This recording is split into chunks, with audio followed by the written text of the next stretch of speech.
Jon Ronald Reuel Tolkien. Uzuklar hukmdori.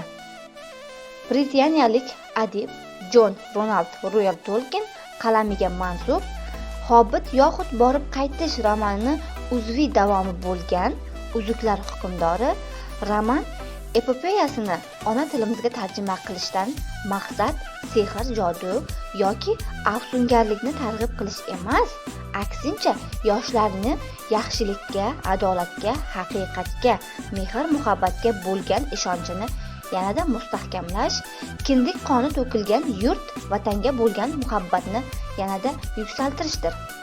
Agar ushbu asarni boshidan oxirigacha o'qisangiz, unda ona yurt mustaqilligi uchun kurash, uni bosqinchilardan ozod qilish qancha mushkul va murakkab vazifa ekanligini anglaysiz.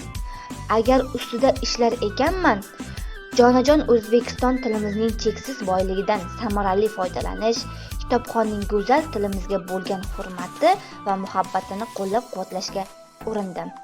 Asarni o'qigan yosh kitobxon murakkab hayotning ko'plab jihatlari, yaxshi-yomonliklari, oq-u qorasi, yovuzlik bilan ezgulik o'rtasidagi mangu kurashdan oz bo'lsa-da vofiq bo'lishni qiziqarli ma'lumotlar bilan tanishib, bilimini oshirishga shubha yo'q.